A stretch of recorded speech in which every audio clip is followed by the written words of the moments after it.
I took a picture of this because I thought it was funny. Everyone's so short except for Ray, and I could like spot her because she's so tall. I love her though. I love her. It was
Hello everyone, I'm Amanda Panda. Welcome to my channel. How are you all doing today? Hello Ben, good to see you. Okay, everything looks like it's working. Excuse me. It's always hit or miss depending on what happens, and I've been away at another con. So yes. So I just got back from LFG con. I know I streamed on Sunday. But today is the day that I'm gonna tell you about all the games we played and all the everything I saw, and all the people and lovelies. Okay, I'm just pulling up my BG stats. So I have a list of all the plays. Excellent. Otherwise, it might be a little bit rough because I do not remember everything. I think I was able to avoid Concrud.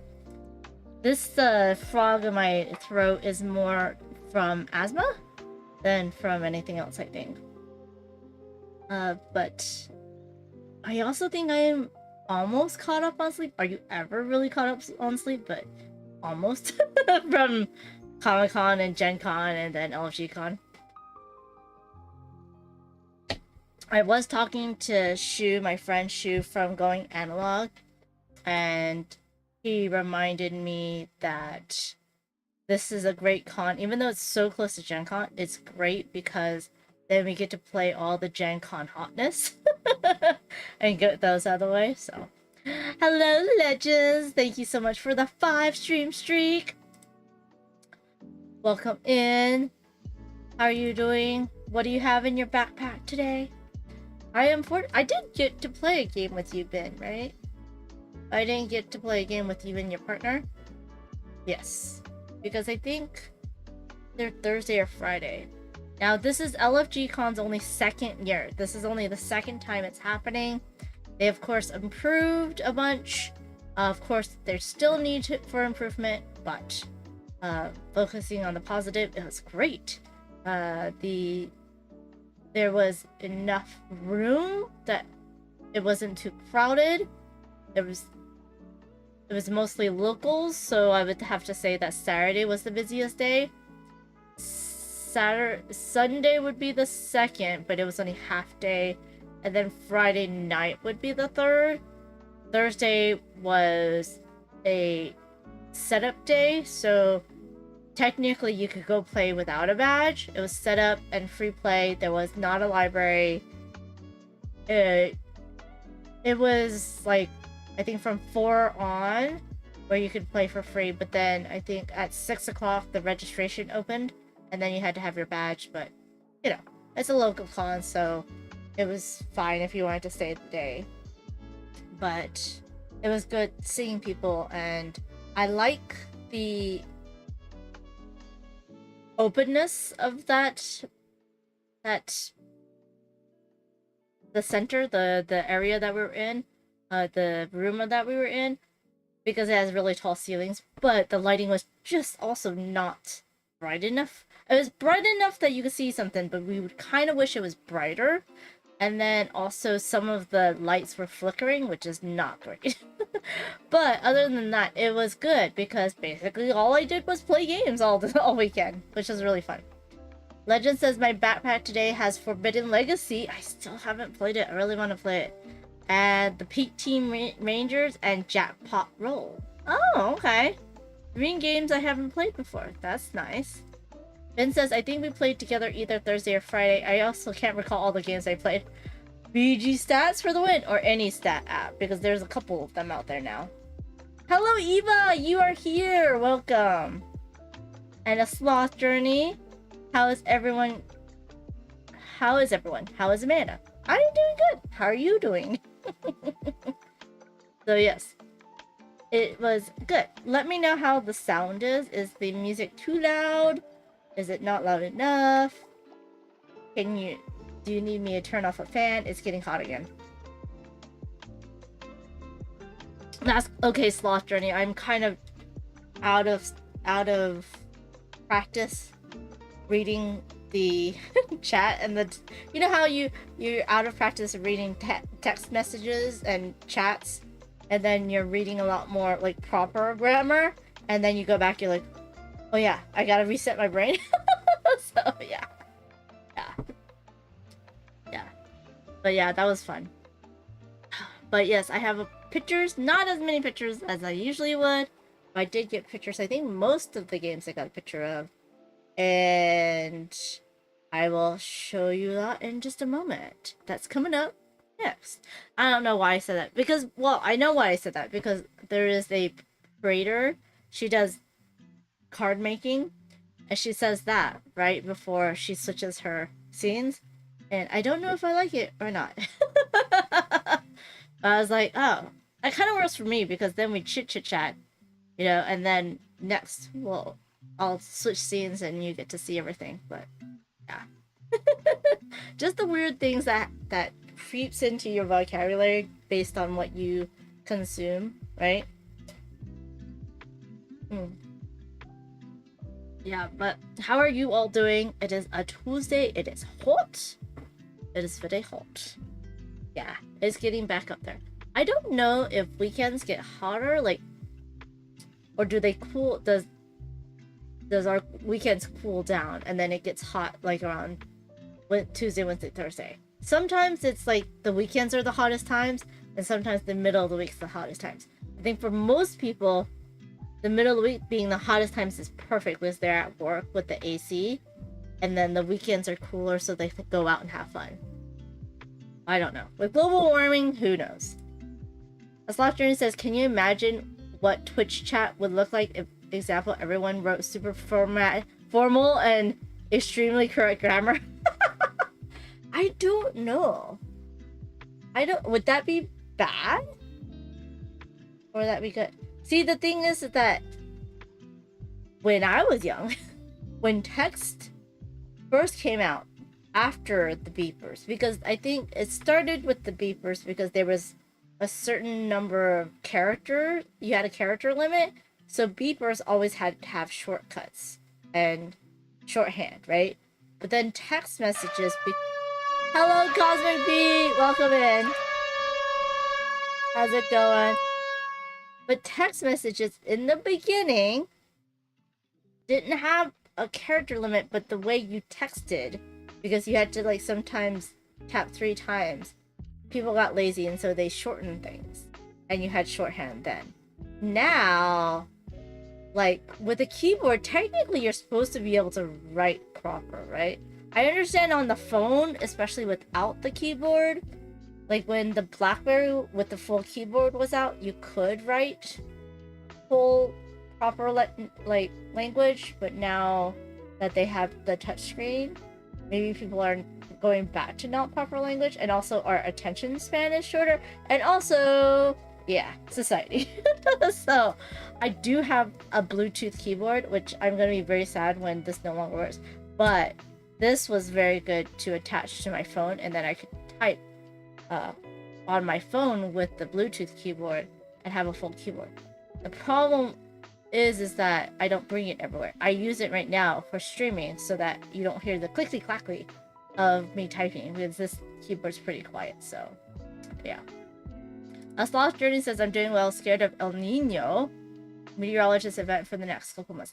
I never knew what El Nino is until I watched a short from a scientist, and she explained how the currents actually reverse. So like, I think one current makes it cooler, and then we reverse, and now it's hotter on one side and cooler on the other side, which means that your temperatures change, right? So I thought that was really weird but amazing. That's true, a lot of messages would be super long if you didn't have any type of shorthand. Very candid. That's right, back in my day. Finn says last weekend. Oh no, Legends. Legends says last weekend I didn't go anywhere because I stayed home for the storm. Oh, there was a lot of storms last week and the week before. Gen Con, right? We had a, was it tornado warning? So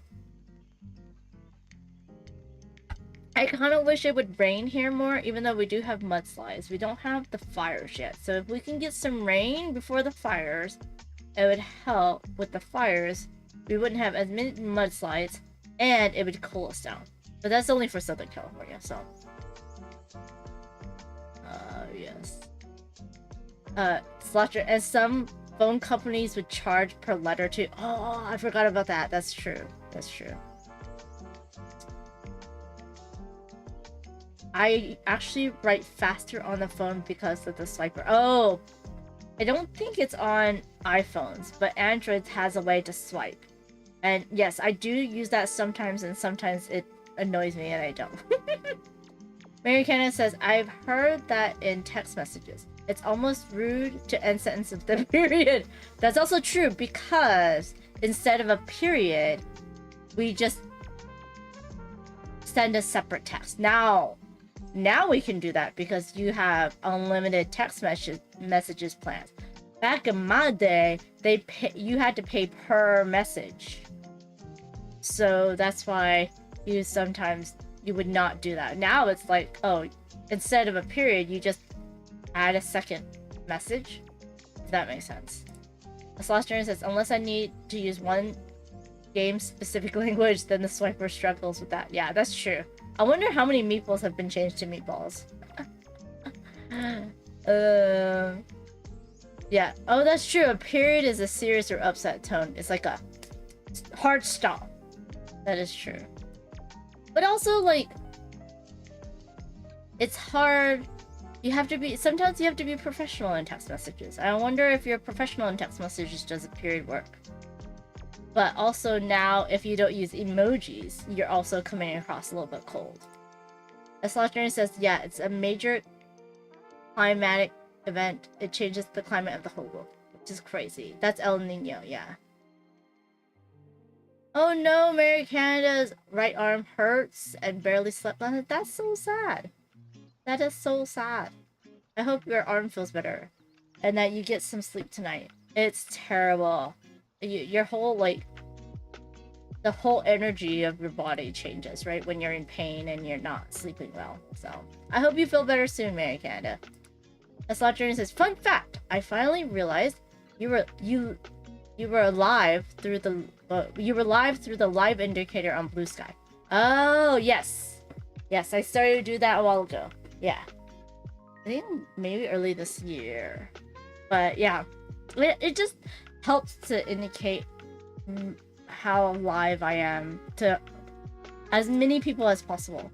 So I also try to make sure that I post in Bonds' Discord and Bookinor's Discord. I didn't want to spam too many Discords, so I have those two, and then Blue Sky, and also the post comes out live as well. So if you get notified when I post, you also get notified when I'm live because I post right as I go live. Legend says, El Nino, I was told that Pacific has worse hurricanes than Atlantic, but I'm not sure if that's true. I don't know. I don't hear as many hurricane warnings and hurricane-related flooding in the Pacific than the Atlantic, right? You don't hear that as much in California than you do in Florida and in Georgia, right? So, that's interesting. Oh, A Sloth Journey says, most of the USA hurricanes start in the Atlantic. Oh. Yes. Board Game James. Hello, welcome. Yes. The caption still doesn't know what meeples are. Meeples.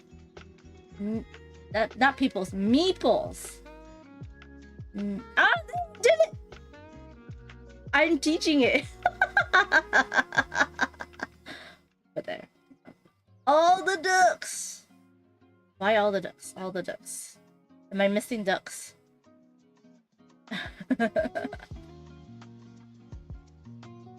Oh, Legends does get hurricanes in Hawaii. I guess we don't... I guess it is more of a problem for Hawaii than for Southern California. A Slot Journey says, imagine if you started speaking formal to your best friend or family. Well, unless you were always speaking formal. But then how do you shorten things? How are you as informal? Is it the language, the words that you use? Is it like, sometimes I do wonder what is formal and informal these days. I think it's syntax, right? The language that you use. And would it be how good your grammar is that you use? But the more I chat online and the more I text, the worse my grammar gets. So, hello, Cupcake Riot. Good to see you. Thank you so much for being here. How are you doing? What have you been playing? That's a cute bear.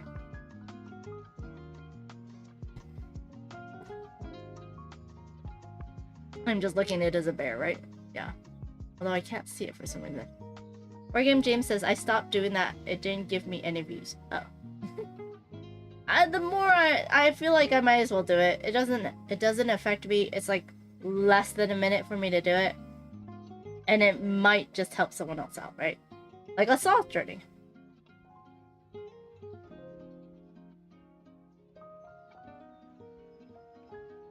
Mary Kenna says, I think my phone's set to Asian time zone.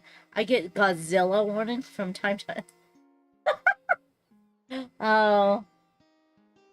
Instead of tornadoes, or instead of hurricanes, you get warnings, Godzilla's in the area. That would be crazy, y'all. That would be so crazy. Okay, anyhow, let's get chit-chatting. So, yes, LFG Con is semi-local to me. It's close enough that I can drive. And it is 3 days, Friday, Saturday, Sunday. Even though Sunday, everything ends at, like, I think the exhibit hall ends at 3, and then everything's packed up by 4 or 6, but the open play area ends at 8. So I feel like Sunday is a half day. Saturday's the main day. Friday, it depends on who's working, and who's taking off. And then day 0 is that setup. So they're still open gaming. So it just depends on where you are at. The Marriott Burbank Airport is interesting, and I'll show you that in a minute because I have a map. It's weird and not weird at the same time. But yeah. So there's a lot of things I did not do. I did not do the math trade because my panel was at the same time. I didn't do the LA Board Game Championship because I don't like tournaments. Oh no, why is Twitch dying on your end at my stream? You're back? Yeah. Was it out for a bit? Stream is still down. Why is my stream still down?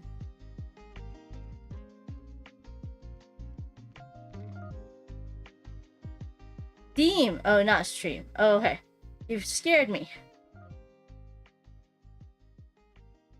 Herenitsky? I hope that's how you say your name. Thank you so much for the follow. How are you doing? Hello.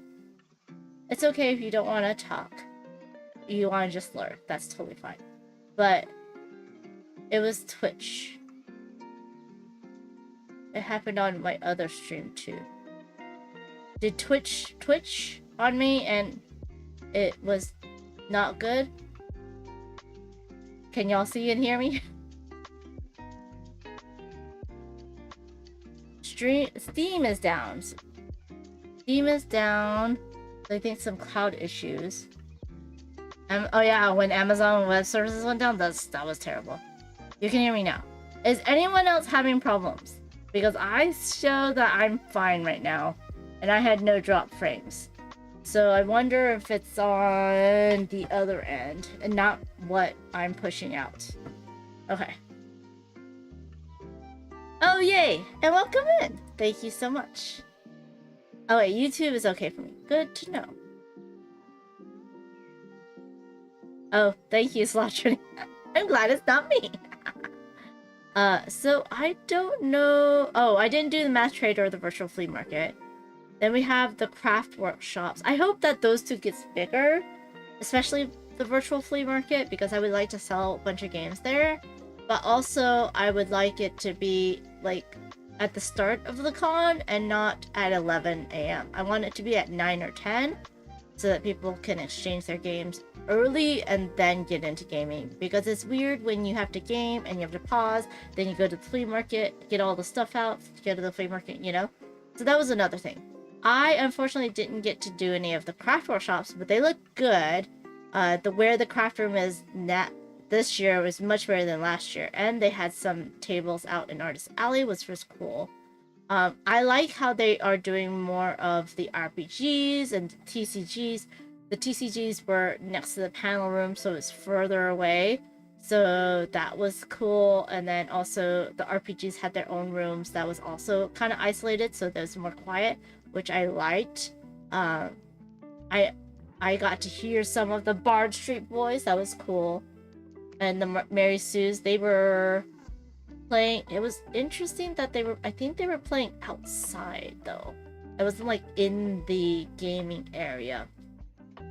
Bard Street Boys, I think they were playing during, like, in the front area, but the Mary Sue's, I think, was outside, so I thought that was weird.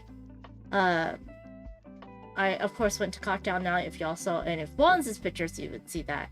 And, of course, there's Open Gaming. And I didn't need to go to the game library. We had too many games from Gen Con. It was great because I had multiple groups. And, like, Bonds went to Gen Con, and then Going Analog, Shu and Christina went to Gen Con. So, and then my friend Rusty also went to Gen Con. So those different groups all had Gen Con hotness. So the first day I saw what they had, and I didn't have to bring any more because we just, you know, could borrow each other's games, which is fun.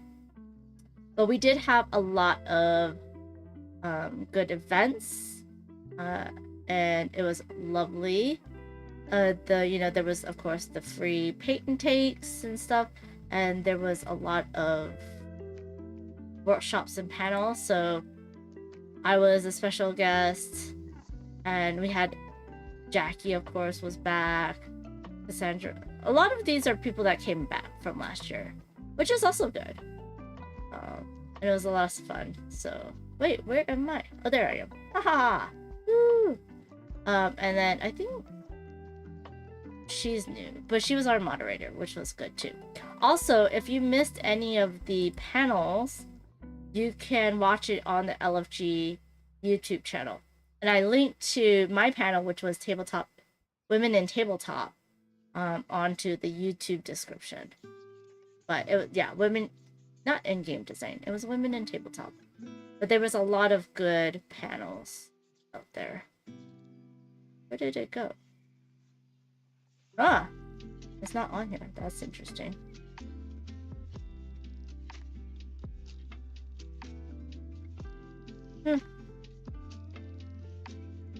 Hello, Benestein. How are you doing? I do like the way this website is, but the problem is that if I am the GM and I didn't set up the panel or the teach and play, I can't edit. I can't see anything. So I wish they could add me as a GM and I could see things and edit and make sure everyone that needed to be there could be there. Otherwise, this is a good website to have. So, you know, they have a new banner type. If you see it side by side, hold on, let me see if I know I have the picture. There it is. If you see it side by side, it's actually you are on your journey to the castle.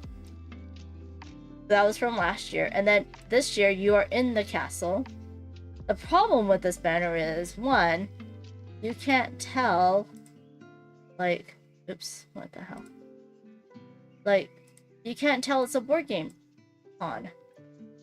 Like, where's the board games?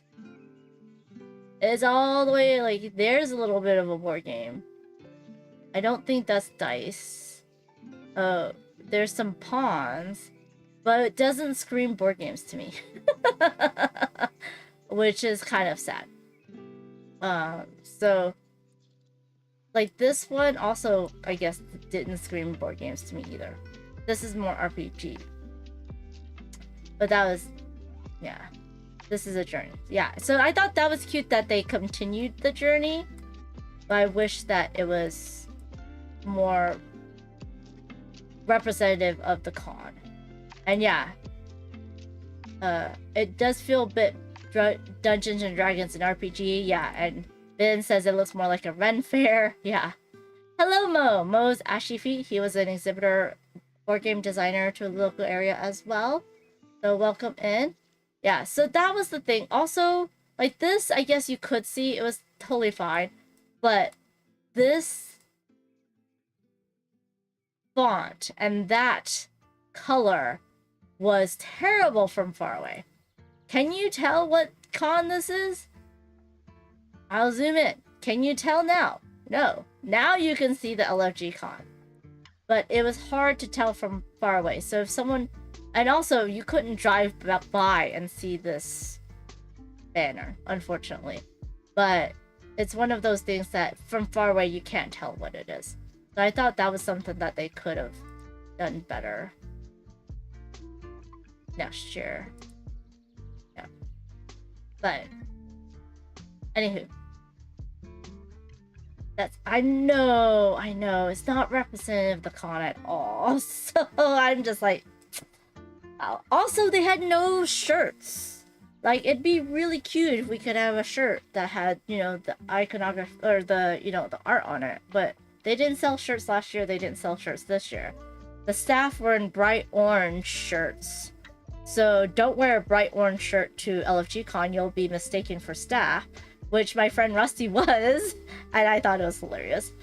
Because the staff in their staff volunteer shirts will be sitting down playing games with people and teaching people. And there's also the gameologist light blue, like baseball jersey type shirts that are also walking around, but those are harder to see because they're light blue than the orange. So I feel like they should say, if you are off work, change, and if you're on the job, change, and you know what I mean? So that it wouldn't be so confusing, if that makes sense. Bye, Slot Journey. I hope you have a sweet dreams and have a great rest. And I hope tomorrow is wonderful. Thanks for the alert. No shirts, no service. But so, I told them last year, don't open up this exhibit hall door, because then no one goes into Artist Alley. They didn't. They still opened up the exhibit hall door. So you walk in through here. There's a registration here where you get your badge and stuff. And then they have this demo area here. And so Darrington Press had tables that you could play with. There's teachers. They had a little kind of quote-unquote booth there. Then you can walk down Artist Alley. And there was a couple of crafting tables there. Or you can walk in here. And then there's this area that didn't seem like a separate area from the exhibit hall, but there was tables where you could demo games, and then you had the exhibit hall, and I'll show you all of this in a minute. But then you could also walk out from the side of the exhibit hall into Artist Alley, or you could walk out into the tabletop gaming, or you could walk down and walk into the tabletop gaming, urban gaming. And then there's all these tables perpendicular here. And then your food truck would be down here. Can you even see my mouse? I don't think you can see. Oh, you can. Okay, good. Yeah. All right. And then you had to walk over here. This was the bathrooms, and then there was another hallway here. So LFG zone was not this L-shaped. It was literally this rectangle shape. There was a table here for finding, like, people who wanted to looking for players, and then they had a screen that told you, oh, this is the game. They're looking for this many tables. This is the area, the table that they're at. No tables except for in the LFG zone was numbered, and it was confusing of what the LFG zone was for. I think it's for like the games that are already on the schedule, and the teaching plays that the special guests did. And then they also had a play to win, but it was on honor system. There was no one knows about it. You scanned a QR code, filled out a form, and you brought it back, even though no one knew who checked it out. It was very interesting. Okay. So you couldn't earlier, now you can. Okay. But yeah, the great thing is there's a lot of open gaming. I didn't like that there was like long tables, like it was like 4 or 5 end to end. It was better when it was long side together, like this, you know, and you had just like one square table or like 2s and 3s, because then I guess everyone's kind of mixed into each other. It was interesting. It was a little bit crowded when you do it that way, but it was interesting.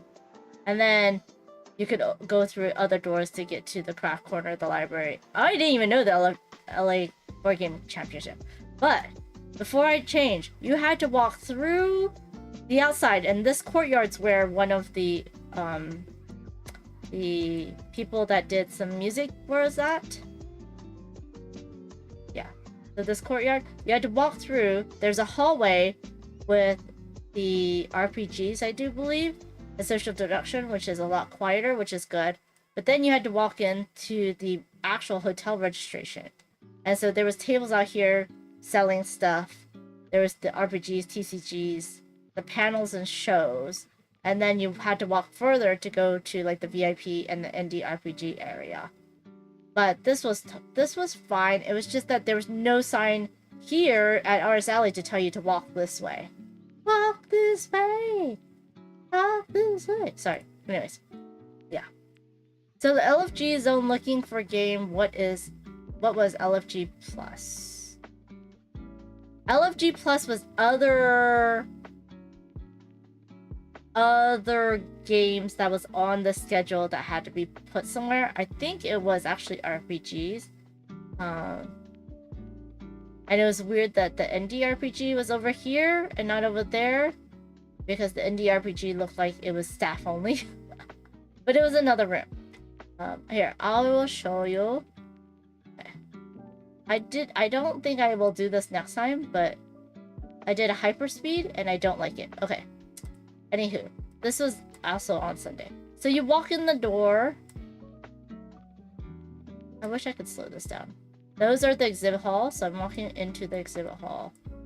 And then this is the tables that were supposed to be the demo zone. There's just a couple. There's Peter Von. There's a couple of tables. There was more tables demoing last year than this year. But there was like 3 games being demoed. And then you walked into the exhibit hall. Oh, I went through it. Okay. Alright. And then here's the... Let's see. This was the actual walkthrough of the exhibit hall. I know indie RPGs were, I think, too far as well. But it also made it quiet. So I don't know. So this is the demo area. And then you walk down and that was Mo. Let's see if I can slow this down. I don't think I can slow this down, can I? Oh, playback speed. No, I can slow it down. Hell yeah. Let's see if this works. There we go. There's Mo. And Extra Life. And then these are the booths in the middle. And then more on the edge. And you see there's ways to go to the Artist Alley. But you didn't have to. You could completely bypass Artist Alley, which I thought was kind of like you don't want to allow them to bypass Artist Alley. Right? And then I'm going out of the exhibit hall into Artist Alley. There's some crafting booths. And let's go into here.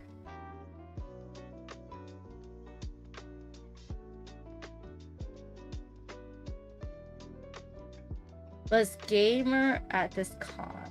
Tabletop gamers? No. So this is Artist Alley. So we have authors, we have crafting. I don't know what's the difference between this and the exhibit hall, honestly. And so we had to go outside, right? Into the courtyard that I showed you. And then through these doors. And then this is where some of the other events were, but I don't think there was other events actually this year. For some reason, there was no signs about it. And then I walked through the pool. Now we're in the hotel registration. These are the TCGs and RPGs and the panel rooms that we're at. And then kept on walking to the restaurant, and there was the VIP room. And then if you look down here, indie RPGs. But did you see how weird? It was weird. Here, let me just go here. Yeah. Oh well. Hold on. Pause. Can I see that? Yeah. Okay, so that's the... Why can't I see that? So it's this weird hallway that had the indie RPGs. And such a tiny... But yeah. Hello, Arwen! It was a fun convention. It's only their second year, so that's great. And then the library is here near open gaming, which is great. And then the craft room was right behind, which is awesome. It wasn't like in that weird hallway. But I didn't know there was more back there in the tournament because there's not another sign. I think they just need a bunch of signs. I don't think they paid for their tables. I don't know. Oh, you're right. Artist Alley. I don't know if the Artist Alley paid for their tables. They probably did. But yeah, I agree that they need to push more people into Artist Alley. Maybe it's just in California. Yeah. Yeah, it is good to have a nice room to craft. Although, I've gone there a couple of times and there was people playing games there, so I don't know. Yeah. Bigger signs for sure. Yeah, more signs. Oh, the indie games. I don't think the indie games had to pay for their room. They could sign up to have indie game RPG games there, so... And there was quite a bit of people that was there, so... Yeah. Yes, agreed, Arwen. More signs at all cons. That's very true. So I went down that way and you went through into the open gaming. Okay, so now we're into my first game of Thursday. Right? Yes. This is Drillers from CGE. And my friend Rusty had already printed 3D inserts and everything. And it was really nice. Like, usually this is just cardboard over here. But there's actually 3D printed supports so that stays together, which is really nice. This is actually your deck. So what happens? Oh no, what did I do? Oh no. This way. Okay.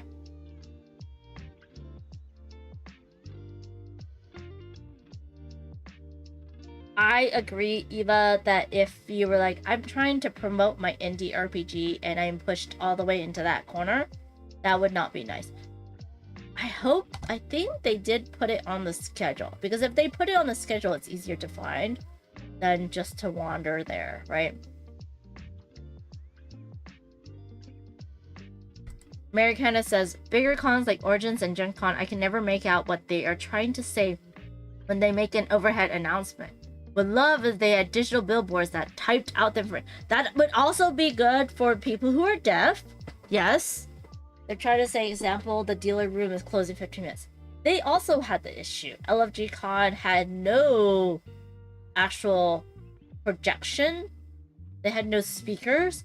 So they were just yelling things out, which was hard to hear when you're not within 5 feet of them, right? I did not keep the 3D print. I did ask him if I could buy it from him. Like, if he would do a 3D print for me, I'd buy it from him. Because that's really nice. Hello, D-Waltz! I just wait until they kick me out of the dealer hall. But yes, so this is Drillers.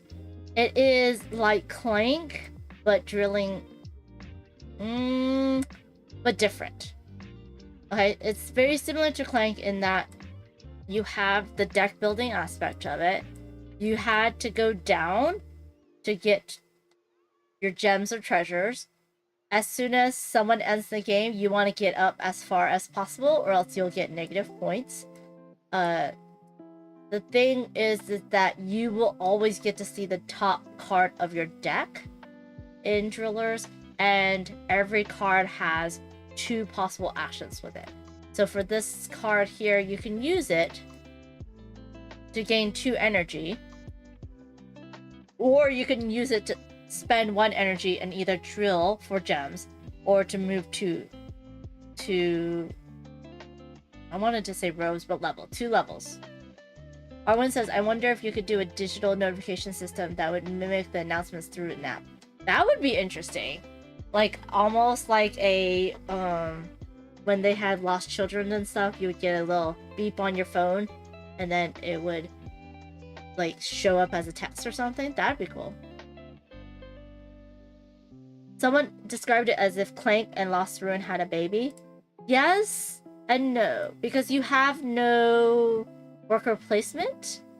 As in, if Lost Ruins, I understand the Lost Ruins in that you're going down, but you don't need things to move from level to level. This is the beginning of the game, so you do want to drill out. You do need to drill out, which will give you stuff, but there is, every level has their own special ability or special thing that could happen if you end on that level. The thing I do like is that you have drones, so if you're down in the mines, you can use a drone to sell something because you have such a low capacity in the beginning. Or you can use the drones to get cards, to buy cards as well, to help your deck, because these cards go, I think, on the top of your deck. Yeah. So just like in Lost Ruins of Arnak, it goes into the top of your deck. It doesn't go into your discard, unlike Clank, right? And then when you drill down or you drill into the wall, you get these pieces that becomes the timer of the game at the top of the board. And so when you overflow, as in you sell a lot of these gems, they'll overflow here, and then you have to, when these two meet, then the game ends. Or if someone goes all the way to the end with no overflow, the game ends. The thing that a lot of people had problems with is that the energy track is all red. It should be green on this end and red on this end, so that when you know it's a green, you're moving towards the green side, and when it's red, you're moving towards the red side. Also, the movement and the drilling count, because just like in Clank, you could have a lot of icons. They're not limited. They're not actually limited, so it's kind of weird that you only see 5, but you could actually have like 7 or 8 in movement, and you're just using them up, or this. And I felt like there was not as much timing, like there wasn't as much, oh, I need to play these cards in a certain time, like in a certain order, as in with Clank. That is also a good idea, Eva, is through the app. But there is no app for the con, it's just the website.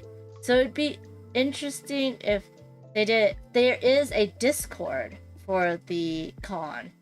That's if you are looking for players and want to play different games, and you didn't put it on the actual schedule, you can put looking for players in the Discord. But the problem with the Discord is that they use the word forum instead of looking for players as the title of the channel, like I asked them to, and so people were confused on where to go to look for games that are open and looking for players. So that's gonna be in my feedback. And they could have made the announcements in the Discord, but not everyone has Discord, so there is an issue. Finn says it would also notify you when events like Event X that you signed up for is starting in 15 minutes. Yeah, so then they need to design an app, or have an app designed, or use tabletop events or something, right? So that it would pop up. But I think it's a good idea. But they also need to add that I'm a GM, so that I always get notified that the event that I'm GM for is going to be starting soon. Town crier? Oh, you need to have someone running around saying the same thing, a town crier? They did not have enough volunteers for that, I think. For all the rooms, I know you needed one for every single room. That'd be too many. That would be interesting if the volunteer in each room got a text message. Okay, this is the announcement, and they all announced it. That would be good. Gen Con, it would be too much. There's not enough, like, it would be too large. They wouldn't have enough. Yeah. Oh no! You're the town crier because you're crying because you're in so much pain. I'm so sorry, Marikanda. I hope you feel better. That's really sad. It's not a good thing. They would have to have a skateboard. Yeah, to run from room to room. Yeah. Marikanda, do you have any pain meds? Okay, but anyways, I really enjoyed Drillers. The problem with Drillers is that it is a lot of downtime in between turns. Because you can play as many cards as you want, and if you upgrade, you have like 20 energy, and then that's a lot of energy to spend, and a lot of cards to play. So I would not play this with more than 3 players. And it's such a table hog. Look at this. Look at this. Beautiful, but yes, so much of a table hog. And this was our ending. I think everyone got kind of out of the mines, except this person lost 3 points. Right here. Yeah. Oh, one person had a teleportation machine. They could teleport anywhere, which was really cool. I have Tylenol Ice, topical syrup, voodoo magic. No, it's a word. Maybe try the voodoo magic some more. Aw. I hope, depends on what kind of pain in your arm. If it's a muscle pain, ibuprofen would work better than Tylenol, but you should take it with food. But if it's if it's a sprain, that would be better. But if it's like something else, then I don't know if you might need to see a doctor. I had so many cards at the end of the game. Also, each of your cards is worth points at the end of the game, I think. Nope. I'm wrong. Your cards are worth nothing at the end of the game unless it says so. But I had so many good cards that, like, what did you... The crazy thing about this one, I have to say, is that all of your starting cards, except for one, is negative points at the end of the game. So you have to have these repair symbols in order to trash them out of your deck in order to get points back. Otherwise, you lose points. But the good thing is that any of the gems that you didn't sell, you still get points for. But I ended up with a lot of money in this game. And as you can see, the when you drill down or to the side, you get these tokens that also give you stuff and also give you points. But the game ended when it overlaps, so. I really enjoyed Drillers. Definitely would not play more than 3. Next, I played Kobayakawa. This is one of the Oink games that I bought at Gen Con. Yes, I purchased it, and it is a kind of like Can't Stop in a way, but it's more of a betting game. So, first of all, everyone gets dealt a card. Then you can either take a card and exchange it, which is what they did here. You don't put it back into the discard, you just put it in front of you. Or you could change the card that's in the middle of the table. The reason why you might want to change the card at the middle of the table, because there's going to be a battle phase. But first, after everyone's decided to change the card in the table or exchange the card in their hand, they decide, do they want to run away or do they want to battle? If they battle, they have to bet that they are going to win the battle. But the lowest card in the battle gets this amount of points, the center card, added to their card. And so it gets much better. Or it could just not, it just 1 or 2 bump, which can change who wins. Whoever wins gets all the money from the bets. And the people who run away also bet on the winners. So if the people who ran away bet correctly, they double their money. If they bet incorrectly, they lose all their money. So it's kind of a betting battling game, which is quite interesting to play. Ben says, oh yeah, I remember playing this card game. Jose and John had some epic bluffing. That is also true. Yeah. Terrible at games that have math. Well, there's not that much math in this game. It's just, you know, it's just the lowest player has to add this. Was I playing or playtesting a game? That had a lot of math in it. I forget. I'm not gonna say because I forget if I was playtesting it or not. We'll see. No, I played it. D-Balls, you will not like Red Panda's Surprise. This has a lot of math in it. So, I don't think Red Panda Surprise is your game, D-Balls. But I did like this. This was fun as a party game. Especially when people, like, bluff and cross-chat. Pretty bad. It's not as social deduction as you'd think. Yeah, so I had a 20, but there was a 21 in the middle. So I would have lost. Because if someone had like a 10 or lower, they would have beat me because 21 is the highest card. Pillar! Hi, Pilar. Pilar? Angel? Welcome in. Sorry, tell me, remind me. How do I say your name? Oh, people don't like math, apparently. And then on Friday... Oh, wait, no. This is... Hold on. Thursday? Yes, Friday I played a whole bunch of games. Saturday I played the most games. Nope. Friday and Saturday was about the same. Because Saturday I had a panel and a teach and play. But the first game that I played... People can totally tell you're the werewolf! Do you play Love Letter then, Mary Canada? Do you like Love Letter? It's sort of... It's more deduction than social deduction. But... This is Ice and Idols. It came out a couple years ago. It's kind of went under the radar. It was at Gen Con this year. I didn't pick it up, but it's Labyrinth. It's like the Labyrinth with a pick up and deliver mechanism on top of it. So if you liked Labyrinth, you'll like this one. If you like Clank Catacombs, you might like this one as well. Even though there's no deck building into it. Oh yeah, I figured you would like Love Letter Americana. Pillar Angel. There we go. I tried to call you correctly. I am well. How are you doing? So yeah, let me talk about what this is. You might actually like Drillers if you really like Clank. So you might want to check that one out. Oh, D-Boss's friend Matt designed this game. Nice. He's from Ohio. Aw. Originally it was a taxi driving game with all of the things moving around. That would be weird.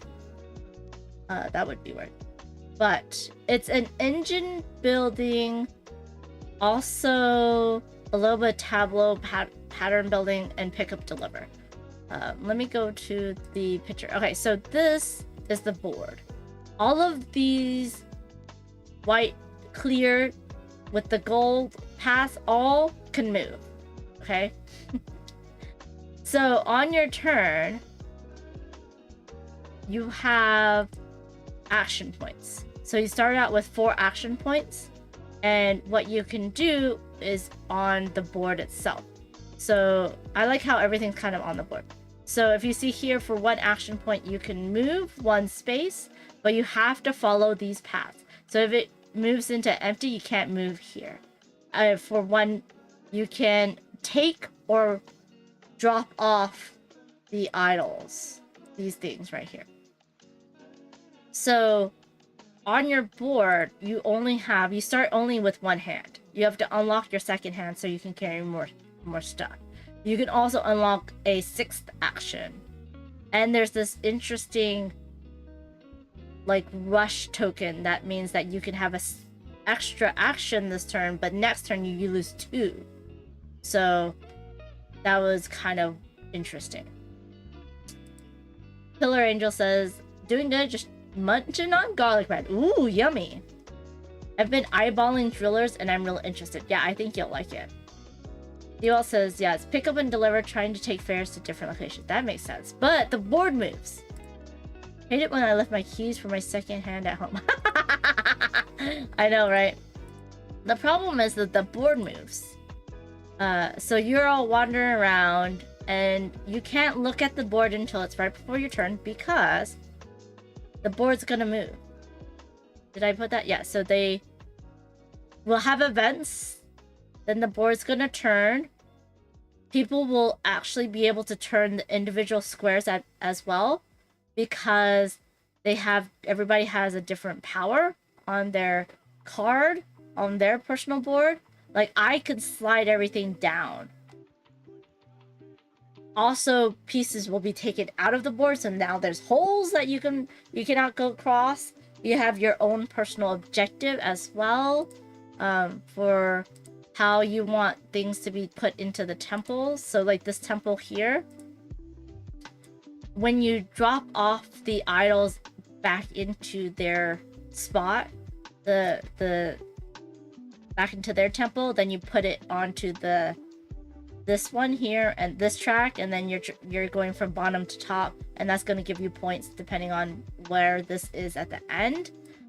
But you could also put these idols into like your own board to unlock abilities. This is getting extra action, a second hand. You can rotate the board for only 2 action points, or you can rotate each individual tile for 1 action point, or you can move a tile for 2 action points. And mine was for 3 action points. I could slide everything over in one either column or row that I'm in. So yeah, I don't think it's as expensive as you think it is, Eva. But the other good thing is that all these little tiles stay in the board and get put into the box. So these 4 corners get taken off, these flaps get taken off, but the actual center with all the little clear pieces, those will stay together and get put into the box. So you have this pick up and deliver mechanism here. You have your action selection, right? But then you have this little bit of area control here as well to get you points. And then like my personal objective was to get 3 in a row diagonally. So there is also that for points. But other than that, nothing else gives you points. So it's very interesting. People, if you play with, like, we played with people that were nice, so we were helping each other out, being like, don't turn it, or if you can turn it this way. We're like ganging up on Rusty because he was getting way too many points. It was really fun.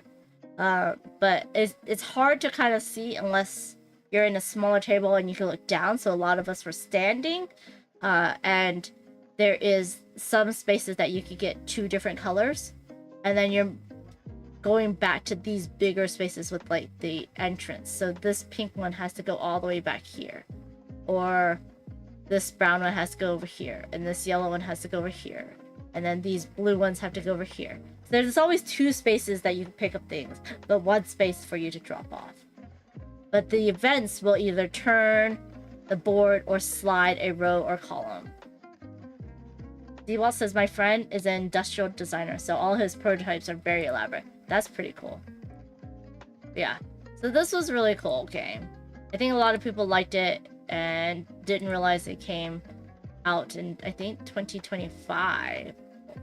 And so, or even 2024, but I think it's 2025. But yeah, so they're very interested after playing it. It is very labyrinthine in that people will mess you up left and right. And the board will constantly change, so you can't look at it until right before your turn, that type of thing. But yeah, as you can see, we're all standing, like trying to figure out this game. But it's very eye-catching on the table as well. So then I played Jinxo, and it was very fun. If you don't know, Jinxo was the Spiel des Jahres. Did they win? I think Jinxo won the Spiel des Jahres award? One of them, right? It's a lot of fun. Longer than you would think, though, for a party game. That's the only problem with this game. It does take a little bit longer, but it's a lot of fun. So, Jinxo. And then I walked by Bonds and Cytonic playing this other release from Gen Con, where you're cooperatively trying to balance these birds. It's a dexterity game while they have to move their hands. So I took a couple pictures of them. Of course, Bonds is so photogenic. It was hard though. I did play it one day at Gen Con. So that one was... Okay, so then my next game was round, which was a Devere Hotness. So Devere is doing small games as well. Party games. And this is like Ito. So it's like Ito or the gang. So you have a card and you have a number and you're trying to do a one word or proper noun clue so that they put your card in the right spot around this circle. So like if it was a 2, you want it to get right here, right? But then the words change because as you put more clues out, the combination of the 2 words will change, right? So that was very interesting difference between Ito, and it does have like a starting numbers, and I think it does have starting words that are in the box, but it doesn't have like a overall theme to the words. So the theme of the words will change as the clues change. So 7. Oh, that'd be funny if you had the number 7, you did dwarves just because it was the number 7. I don't think it works that way, but like it was shirt and denim and someone put jacket. Would you put jacket between shirt and denim, or would you put it between garment and shirt? That type of thing, right? So, and then as soon as you put jacket, how do you put, if you had an 85, how do you put it between shirt and jacket? So it was very interesting. I liked it. It's a fun party game. I think it's easier for me than Ito, actually. Mind explodes. No, it's easier than you would think. And then I played Not Alone. I got a review copy from Luma Games, distributor. And Bonds was the baddie. He was coming after us. And then me, Jose, a bunch of other people. Let's see who else. Then John, Jose, Abtruby. We all played as the other people. So Bonds was trying to catch us. Bye, Ben. Have a safe drive home. But it was fun. A little bit of deduction on Bonds' part because she can see what cards we still have.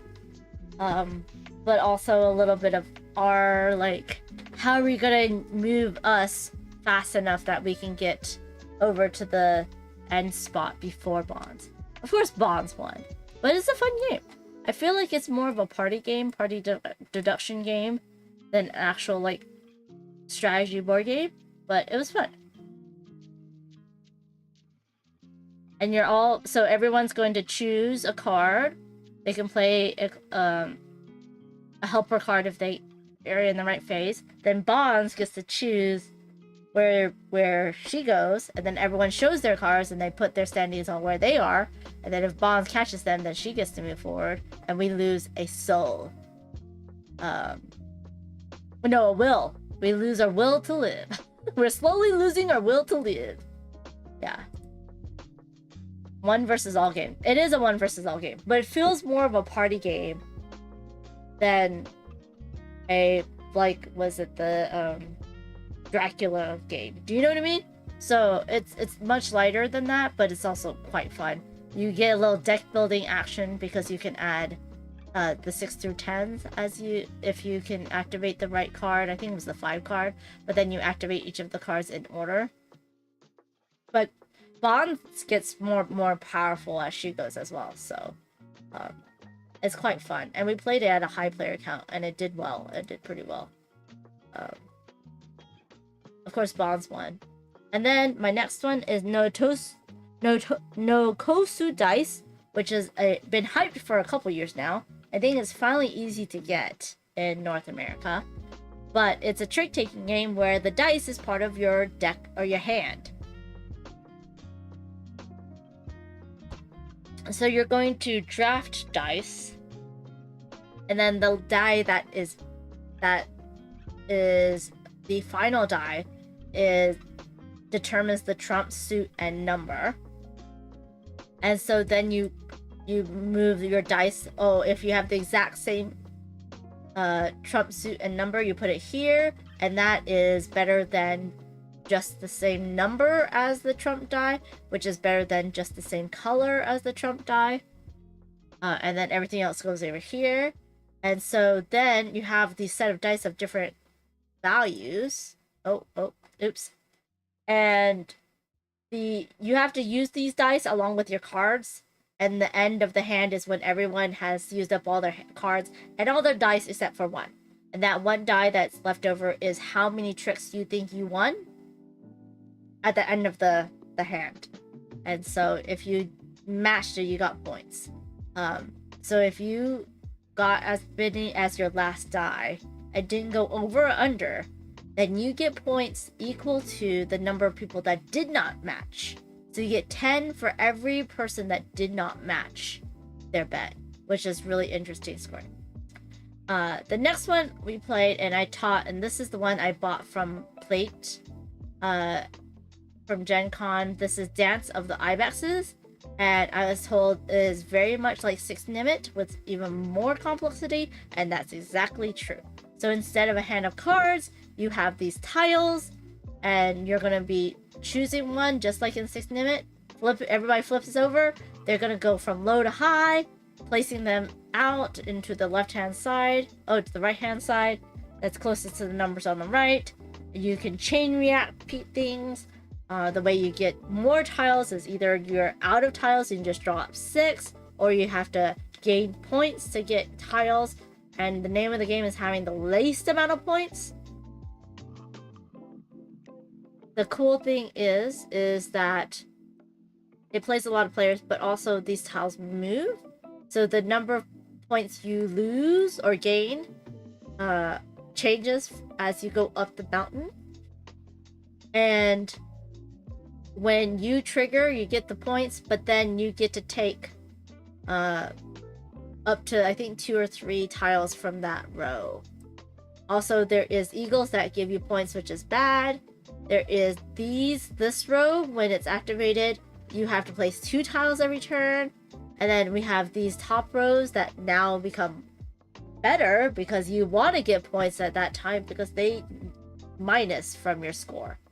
And then whoever is in the back wins. So Dance of the Ibexes was really fun, but you kind of need someone who really knows the game in order to run the game, or else people get confused. But it was a lot of fun to have so many people play. It was really great. And then I was just taking pictures of other friends who were playing games as I was walking around. Yeah. Oh, they were playing Down Up. Nice.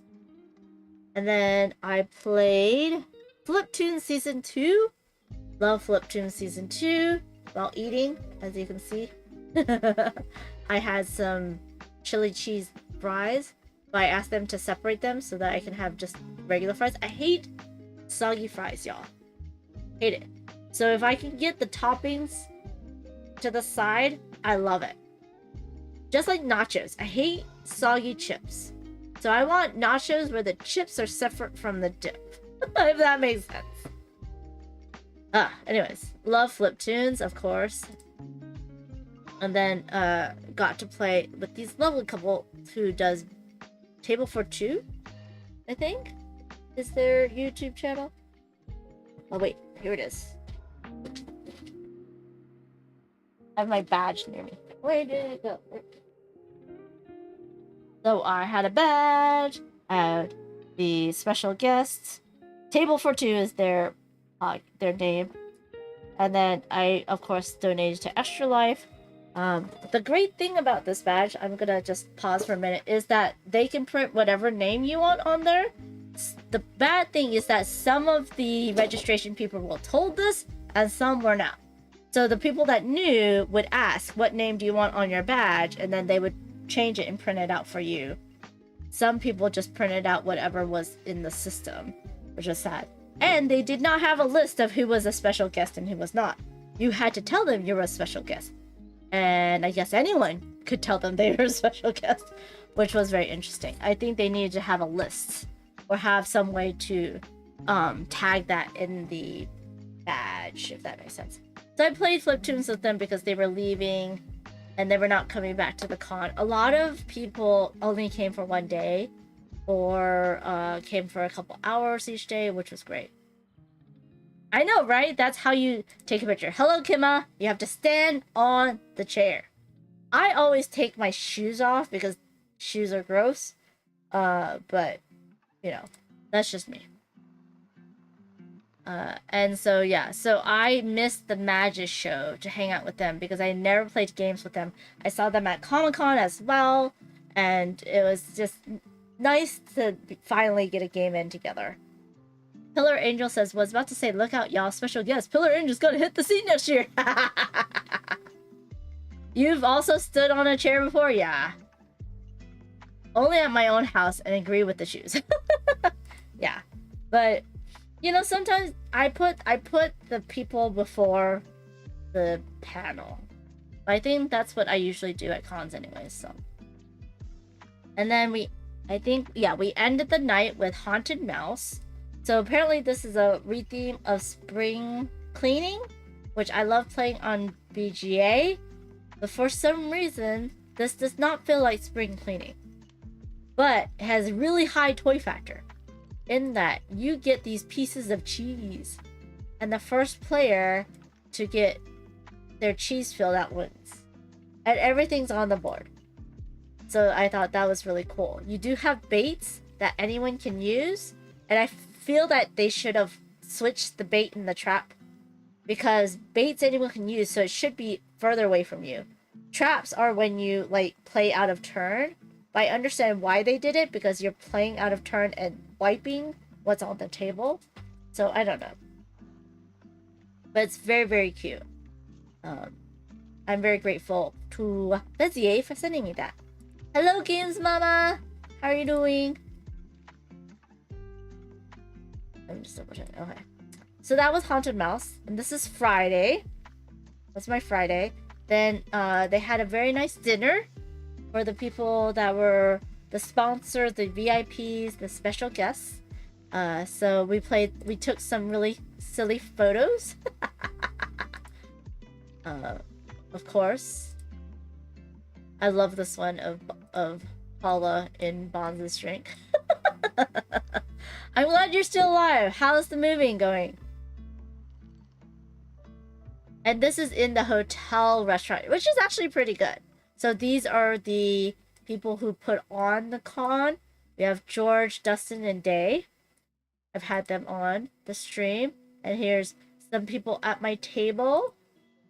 And the other side. And they had another table. Here's our dinner.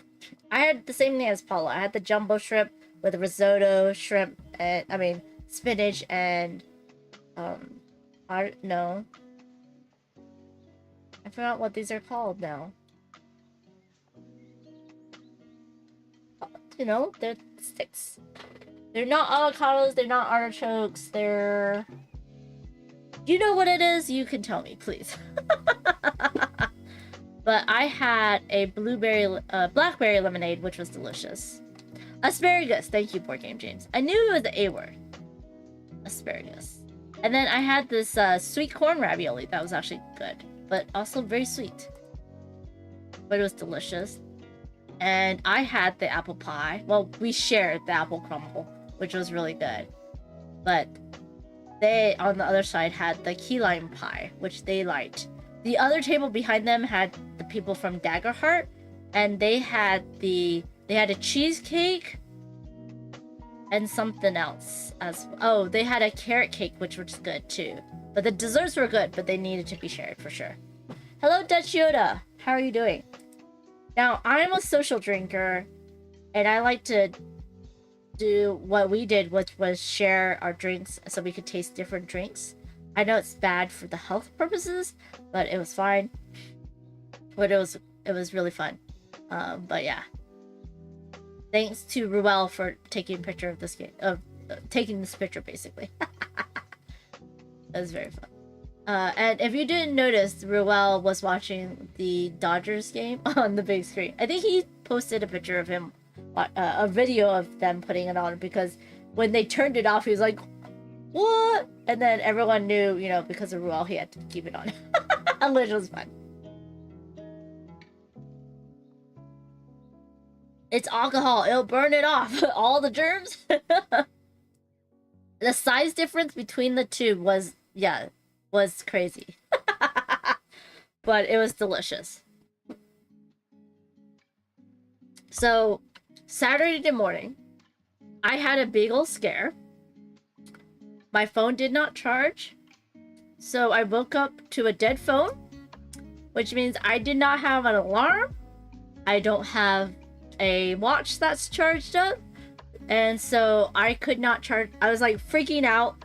Could not find a clock to save me. Went to this, where I'm at now, to turn on my computer. And thankfully, it was only 9 a.m. because I had this panel at 11 a.m. So I had enough time to change and get ready and drive over for this panel. And I got there like 15 minutes at a time. And I was also lucky because it was Saturday and the parking lot was full, that this person was leaving, this family was leaving, and they were right next to the disabled parking, so I got really good parking as well. So it was a very lucky day.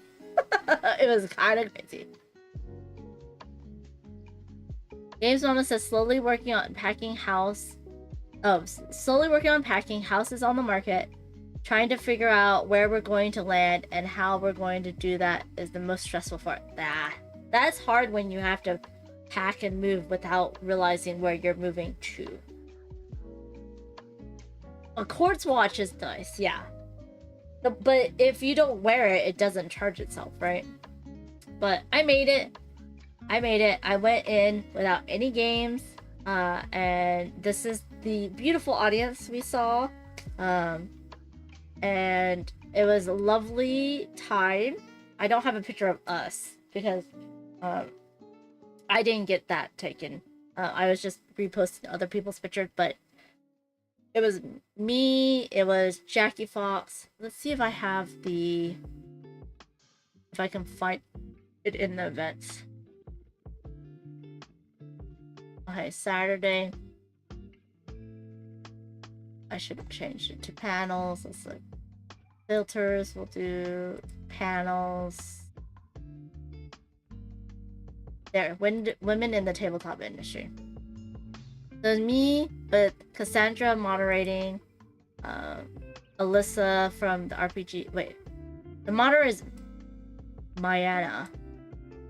Alyssa's from the RPG world. I think me. Cassandra is a publisher. And then Jackie. And it was lovely. It was lovely. We just chatted about our lives. We answered questions. It was a good time. We made people laugh, which is always good. Me and Jackie was very much riffing off of each other, which is always fun. But you can actually watch it on YouTube. It's on the LFG Con YouTube if you want to do that. Oh no, Games Mama says husband isn't having much fun luck with job apps in any of the cities we're looking at. But unfortunately, the having to wait for us to relocate isn't super appealing to employers. Oh, I just haven't been having luck in jobs I've been applying to. I'm so sorry. I hope you find a job soon. Sending you good vibes. I really hope so, because that is way stressful. Way stressful. So, after the panel, I had some time to game before my teaching play. So I pulled out Mon and taught that with Jackie and some friends. And this is a very interesting one in that it's you're trying to put out your tokens because those are points. But it's also like 6 limit where you can only put it on the farthest right and you can't go back. But you can discard cards to draw up.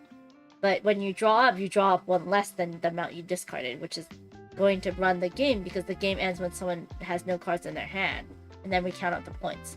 Now, if you can go in between the last card on the right and the penultimate card, the card to that left, then you get to stack them and you get even more points. So it's hard when you start your hand with not a lot of low numbers. So you have to like exchange. But then the timing is interesting, if that makes sense.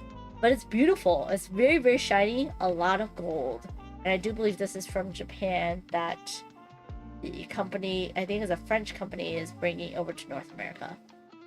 I always forget their company's name.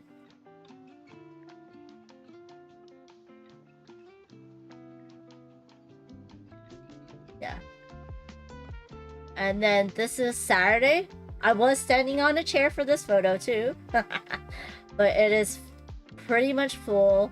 There's a lot of people in the playtesting area as well. There's still some empty tables, so that's really nice. Also, the food trucks were good. I just wish there was more of them and they stayed longer. And there's a way to just buy sodas and snacks, is what a lot of people were saying. And then this is our Saturday. I haven't played Panda yet. I want to play this game, so I'm hoping to get this game played soon. And then this is the other people that I know from Cardboard Alchemy meetups, so love them. You know Scott Rogers, designer, Manny Vega, designer. They're designing a game together that's coming out next year, I do believe. And then we have Matt, who's also a designer as well. And then there's Jackie with her teach and play of Rock Hard with expansion. And they did not give us enough time for these games. Well, mine was fine, but hers went long.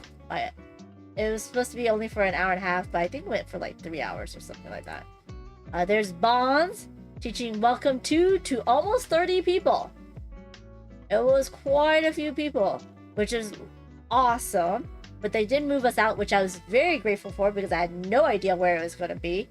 Luckily, this con is small enough that they can just change tables on a whim and tell people. She also went around like the town crier saying, if you're going to Welcome to, it's outside now. So that was good. And then Rusty, my friend who I played Drillers with, had made an app for the Welcome to cards.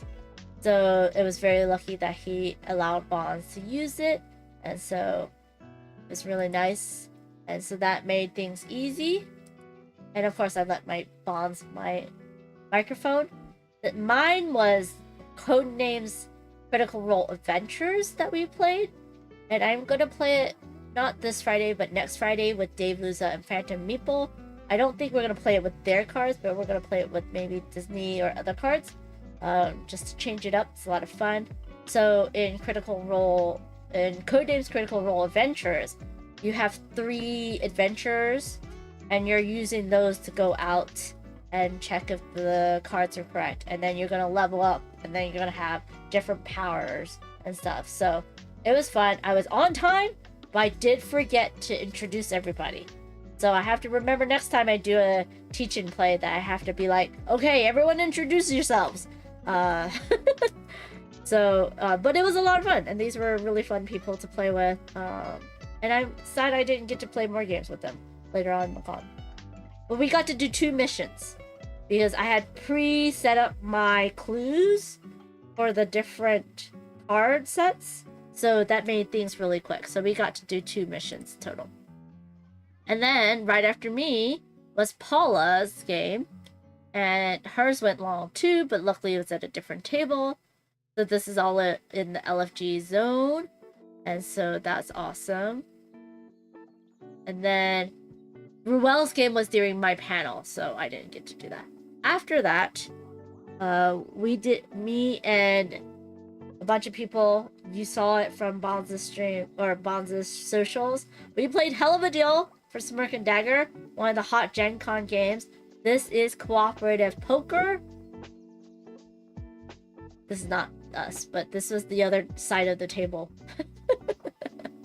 They were playing Into the Machine, which is a new one from AEG. But this is us. So 4-player, hell of a deal, cooperative poker, but it's different from the gang.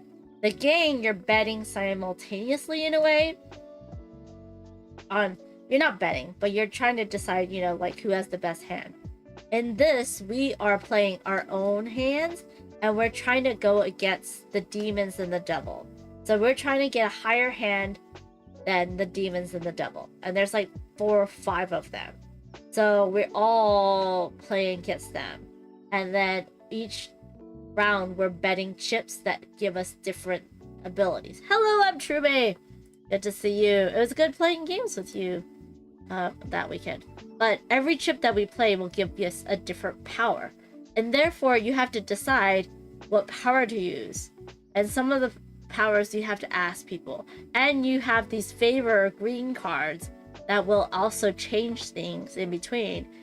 And the timing of when you do that. Then you also have curses if you don't actually beat the demon or the devil. And you have to give up souls. So it's a lot of discussion and a lot of, you know, like turn order plays, which means this game went 3+ hours long. Plus it was our first game of it, we were learning it, but a 2-hour game that of just betting and playing poker, it's for some people and not for others, I should say.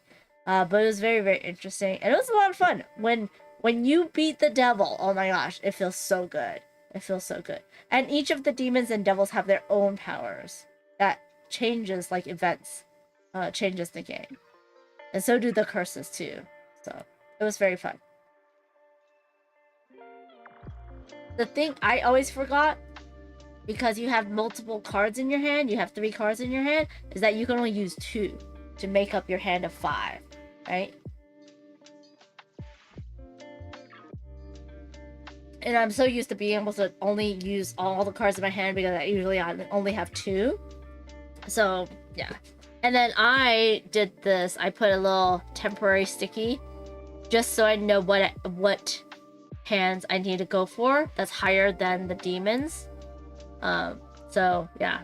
Don't worry, it didn't mess up anything on Boss's game. But you also had these favors you had to choose and decide, because some favors make you take curses, some of them makes you take temptation. We almost died on temptation alone. But yeah, so, and everything's out there, so it's easy to see. Like, all the rules of the game are here or on, like, here. So it was very easy to know what to do. Win a soul is if you win against the demon or devil, you get to add a soul to the bank, because if you lose a certain amount of souls. Then you can heal a player's temptation. That means move them back. You had devilish offerings, so you flipped and did one of these 4 things, but you had to ask everyone if it was okay. Drawing a favor is here, and you have a maximum of 3 favors, just like you have a maximum of 3 curses. Reveal 2 cards. That was really good, where you revealed your 2 cards out of your hand, so people know. And then Wild allows you to do one of the other things. So you had 4 rounds of betting, right? Yeah, because 1 before the flop, 1 after the flop, before the turn, before the river, and then at the end. Which is why it took so long. And then I like to put the discards here instead of here, because you can see what's been discarded and what they might have, because they actually have 2 hands they can play with. Which is very interesting. But anyways, yeah, Hell of a Deal is a fun game. It just takes a while. More from Saturday fun. And then this was one of the musical acts. And then this is from the cocktail hour. So it was interesting because the bar could make cocktails. I just didn't know if they had it or not. And I don't know how they price it out either, so. But I had one where I had coconut rum, a shot of coconut rum, pineapple juice, and then topped it off with a little grenadine, and it was good. And Bonds had the same thing, only with tequila, and that was yummy. it was fun. And then after that, I taught and played Electrify. So this is a game that's coming out from AEG, their next Kickstarter from John D. Clare. It has the Arc Nova slice, right, action selection, but you can actually make your slices, your actions better with cards. And you're trying to make the energy better, to have cleaner energy that's more powerful. By moving up the cubes up, you're trying to transmit the energy to the different cities to be able to do the goals that will help with your engine. A lot of comboing happening. You have some innovation boosts as well, which also combos. And so, yeah, it's a lot of combos, a lot of things to kind of keep track of, but you can get pretty big turns. And it's fun because it's simultaneously action selection and also simultaneous actions every round. So it helps with the downtime for sure. This is the one that I was playing a lot. I was playtesting a lot, I should say. This is a very, very quick game to end the night. It is called Combo Creatures the Quick Ones. And my friend Chris Lawrence, who's also a designer, bought it from Gen Con. And it's almost like Trick and Trove meets other games. But you're gonna take cards, you're gonna play cards, but when you play cards, you have to pay for those cards. And they also have like different actions and stuff on them. And you're just trying to get the most points at the end of the game. But it's very, very quick, like 20 minutes or less. And then the next day... No, this is from my stream on Sunday. So I streamed on Sunday. And then went to the convention after the stream. And we played the game. I actually played 2-3 games of the game. Let's see. Yeah. So 2.5 games of the game. And it was a lot of fun. This is the deluxe version. Shu from Going On a While got it as a review copy from Cosmos. And it adds... I like that it adds expansions into it. And it does make it more interesting. We played it with the dealer expansion for the first game, where one person gets 7 cards, and they put out the flop, and the next one in the river. But they also have 2 cards in their hand. So that was very interesting. On top of choosing who will win, because you will bet, then as the dealer you puts out the flop, and then you'll bet again. So you can change things for people. But the cool thing is that we played it at 10 players. And I don't have the picture, but we played it at the maximum player count. And when you have 10 players, you have 0 bets. So they're the lowest, and there's 2 of them. Which means that it didn't matter who was better than the other, as long as they were the 2 lowest. And then you had 3 runaways. So if you think you're close to someone else, but you're not sure who's better, you can just take that and not be counted in the flip of the cards, right? And who has what number. So you can just run away and not be counted because you're too close to someone else. Yeah, the gold bars are actually pretty light. That's the only thing. The gold bars are pretty light. The red alarms don't light up, and I know someone's gonna make ones that do light up. But yeah.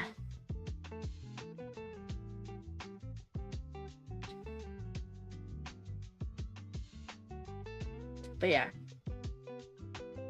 The cards are good. They're like that plastic card that Chip Theory lights. So it's really nice to play. I didn't like... so in 10 players, you don't have the good cards that you get when you lose, right? What you do is you get another, like a once per game power card. But that once per game power card back looks very, very similar to the regular deck. So if you look, this is the once per game power card, and this is the regular deck. It looks way too similar, and I wish they had made that more distinct. Maybe even made it red just to make it because you're replacing the red deck, right?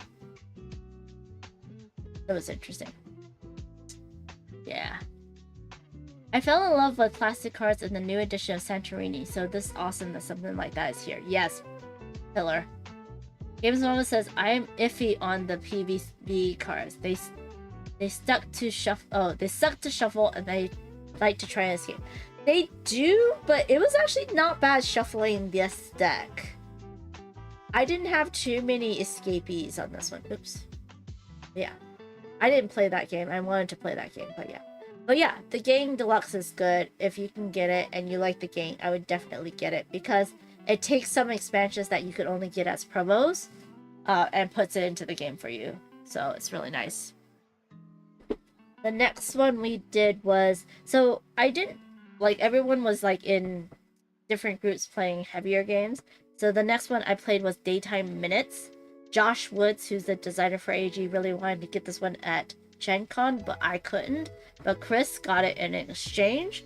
So he's like, if you want it, man, you can have it. So thank you, Chris. So it is a trick-taking game, but you don't necessarily have to follow. There's another game where it's kind of like this. But in this one, you can either follow the lead trick or add a different suit, play a different suit. Then the third person has to play one of those two suits that's on the table, unless they don't have either of them. Then they can play a third suit, and so forth, right?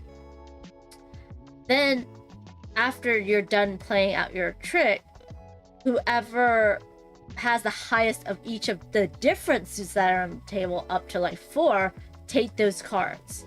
And the cards have the number for the trick taking play time, and then a time. The time is the minutes, because back in my day, you had a certain amount of cell phone minutes you can use every month. And so this is the plan. There's 240 in this round. And so if you go over 240, you went overtime and you put together one of these really cute sim chips. And you're trying to get close, you're trying to get exactly 240, but you're also not trying to be the least, like use it the least, because you paid too much money and you got too many minutes that you didn't use, so you also lose a sim chip. Someone loses all 3 of their sim chips, the game ends and they lose, and then whoever has the most sim chips wins. The only way to get more sim chips is by going exact time. And there's different cards for the time that you play. And then whoever had the highest of the lead suit becomes the leader for the next round. Every hand or round, the first 2, you're going to add the cards to your own personal tableau. But the evening phase, every 3 rounds, or 3 tricks, it doesn't matter if you win or not. You don't add it. You don't use up your minutes. Because evenings were free. Which is very funny. Because some youngins won't remember all this. That you had to wait until evenings for free. I wonder if they're gonna have like a long distance expansion to this game. That'd be so funny. But the 3 suits are, I think business was blue, friendships were orange, and family was pink. So yeah, talking with your friends. I had a calling card with prepaid minutes to call my long-distance boyfriend. Yes, Kiba, right? Yeah, yeah. And if you went over, it cost so much, or it just ended your call for you. It is interesting because back then they didn't have chips, right? Or did they always have SIM chips? It just ended the call. Yeah. But I really like the SIM chips. They're a very cute addition to this game. So it's a little card game. But yeah, so it was very interesting. As you can see, there was different plans, and you didn't play all of the cards in the suits, so fun little trick taker. Daytime minutes. Oh, here's a better picture. So like, you had to sum up your minutes to see if you went over or under. Sometimes you can push someone over and make them lose, just like in any trick taker. And the phone is who's leading the trick, but it looks like a pickle to me. So sometimes I call it the pickle. No chips, you had to enter the number by dialing the numbers when you called on the card. Oh, yeah. So they're kind of mixing the two eras of cell phones. Because you have the... This wasn't like a... This is more of a plan. This is your calling plan. Like your phone plan. You know how nowadays you can buy a phone with so much storage? This is the... How many minutes you could use in a month. Type of plan. It wasn't... Yeah. It also looks like a peanut. That is very true, Kimma. The phone looks like a peanut as well. Which is funny. I wish it was like this phone. There. But yeah. So I thought it was cute. I had fun with that. And then we played the ticket booth that Shu got as a review copy from Grandpa Beck's games. And this is a... almost also like...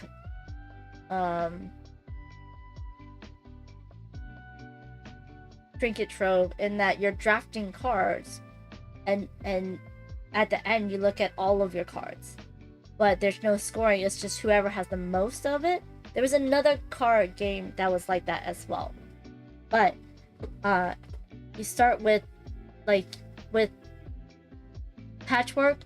The first group in front of the meeple is free, and then you have to pay one ticket to get the other ones.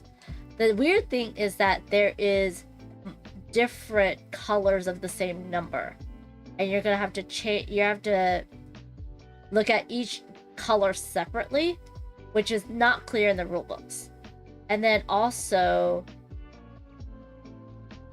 there was no odd numbers. It was all evens. So it was very interesting. Yeah. So after you draft, you would just put it into your hand. There is a couple of cards that have special abilities on them, but as you can see, there's a 4 pie and a 4 funnel cake with hot dog, but these score different separately. So we'll go through and be like, all the 2s of this color, who has the most? They get so many points. All of the 2s of that color, and just keep on going until you also score the special cards, and then whoever has the most tickets wins. Tickets are points. So yeah. So it's cute, very light game, quick and easy. But similar to other things. And then I played DARPA Space with him. What was the one that's on BGA right now? I could not play that one on BGA. I don't think this type of game, this deduction game, is good on BGA. I was able to play it in person fairly easily with my notes. So maybe now if I go back and play it on BGA, I'll understand it better. But learning this game on BGA is very, very hard. Or the previous game of this one. Because this one I understood pretty well in person. So Eva says, when calling someone collect, and when it said your name, you would say your message quickly, like, I arrived safely. So the person getting the call would get an automatic voice saying, you have a collect call, and then your voice, I arrived safely, and then back to automated message. Press 1 if you want to accept the call. And the person would hang up. Yes. I think they do show that in some movies with, like, jail and stuff like that, too, which is funny. But yes, I never did that. But that's mostly of a thing that you would do from a payphone, right? Excuse me. But both me and Shu love deduction games, so I was happy to play with this with him. I could not find his one little red square. Like, I found everything else except for that freaking little red square. But it was a lot of fun. So, yeah, payphone. So this is one where, like, you're putting a laser, and then if it's a flat, it bounces right back. So you know if you say B, white B, that means there's a flat edge on a B. Or, like, I put arrows, so I knew, like, if he said I said I, and he told me blue, exit C, I knew that there had to be a angled piece right here that touches a blue piece. And there's only one blue piece. Do you know what I mean? Or, like, what was really fun was that I went through this one path frontwards and backwards. So I said D, and he said light orange, which is red, yellow, and white. But there could be 2 reds and 2 whites in that. But it said D, light orange, ending in K. So I'm like, how does that... So what happened was, it was D to this yellow, that then bounces to this white, that bounced then to this red, which then bounced out to the K. So that's how that works. But yeah, this was a lot of fun. I enjoyed it, even if I lost. And now I know how to play the other game too. But I didn't pick it up because it was hard to understand on BGA. So now that I understand how to play, I'll definitely play it on BGA more. And yeah, here's Shu calculating. Like, he got it 1 turn before me, and he had messed up where my red was. But I also like how this is a stand. It has a stand to hold it, and it's magnetized. So that's really kind of cool. And then I ended the LFG con with Trick City Gang War, which is a prototype. I actually went to their house because it ended at 8, and we played a prototype of this game where it's a trick-taking game with a bit of area control, which was very interesting. So me, John, and the designer Nathan hung out, played that to end the con. And so yes, it was very fun. I had a great time. That was my LFG con. And I'm excited to see what they do next year, because they did such good things this year, like moving the craft room closer. I wish they had more signs, but it was nicely laid out. There was enough light and air. Like on Thursday, Friday, and Sunday, it was cold. Saturday, it was kind of warm because there were so many people there, but that's understandable. There was good food trucks. We had the Kobe food truck. We had some burgers. We had a Japanese food truck as well. So there was some variety. I just wish they were there longer.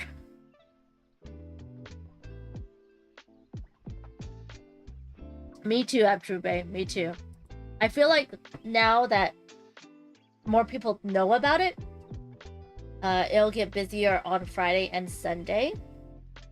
Now, what was really weird though was the parking. So there was validation for the parking next to the bathroom, and there was 1 machine next to registration. Me and Ben validated next to registration, and they didn't charge us. Friends of mine validated next to the bathroom, and they charged them $18 per day, which is better than $35 or $40 that you would have to normally have been charged. So, well, last year was their very first year at Trube, so having it 2/3 full is pretty good for their first year. But yeah. So I hope next year is even more, and that means their virtual flea market and all that will get better. Now, it was interesting, me and Bonds were talking to some of the organizers, and they never seen they didn't go to Dice Tower. I'm like, you need to go to Dice Tower, which is the other closest local con that's good, to see how they do things, because you can get some ideas. So we want to have a Dice Tower flea market type thing where people can just get tables and then just sell games for a few hours in the beginning, which would be good to get rid of games as well. So yeah. Last year they were on Father's Day weekend, yeah, which is also bad. When is Father's Day weekend? Was that the weekend before?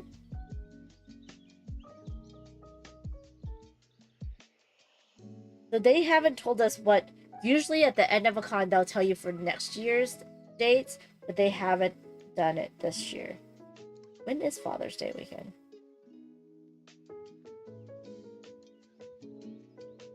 June. It was before Dice Tower, before June. So it was before SDCC and Gen Con. And now it's 2 weeks after Gen Con. So while it's bad that it's so close to Gen Con, because then exhibitors have a hard time organizing it because they have to organize it at the same time, it was good for us because then we have a space and time to play the Gen Con games. Yeah. Of course, Kima! My goodness, I have to like shrink my collection by 50%, I think. And sadly, I don't have time to do it. So hopefully, maybe, I don't know, maybe this weekend. I don't know. I'm busy this weekend too, but maybe this weekend I can kind of get some organization done. Yeah.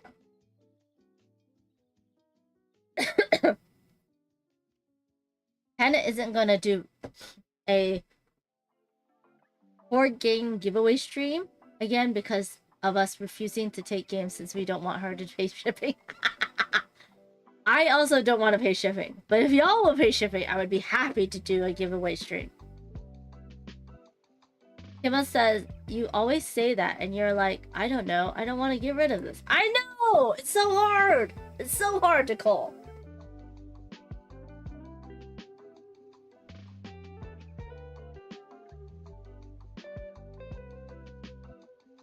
I'm a collector. Hi, I'm Amanda. I'm a collector. AKA, I'm a hoarder. So, I do like it after Gen Con. I don't know if I like it so close to Gen Con. If they did it a little bit further away, they would be getting close to Dragon Con. But it might be okay either like 2 weeks after Gen Con or 3 weeks after Gen Con. Would be still good. Eva says BGG website has a LA board game auction where you can post games to sell for minimum price, but fans can go higher. Really? BGG has a LA board game auction?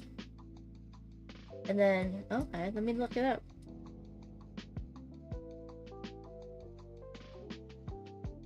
Maybe I'll post there. New Southern California LA lock auction. Ends in November. Why? Oh, is it gonna be at Strategicon?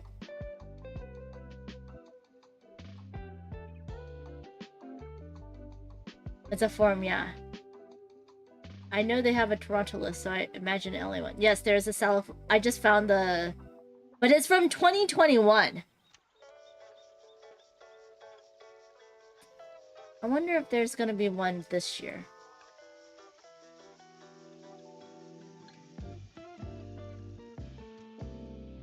That was from 2021.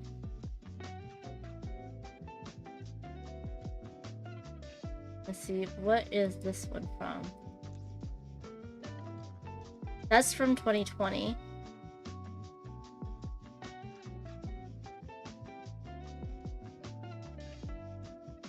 Two days ago, there's a price to move blog. Oh, by Justin Bell. Oh, that's Justin Bell's blog. So I don't see it. Let's see if updated new stuff since old post for the Toronto one, but I just updated it. Oh, interesting. No, it's closed, so maybe I should start it. Oh, there's one from 2025.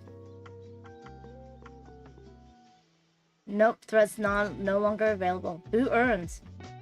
Anyways, Kima says, I picked up games I want to get rid of. I picked the games I want to get rid of. I just hate the whole rigmarole of dealing with people trying to underprice my already underpriced game. Yes, I hate that too. This is the lowest that it's gonna be. It's already so low. Please don't try to steal this from me. Games1 says, I'm hoping to sell some stuff before the move. I've been bad at keeping up with BGG list.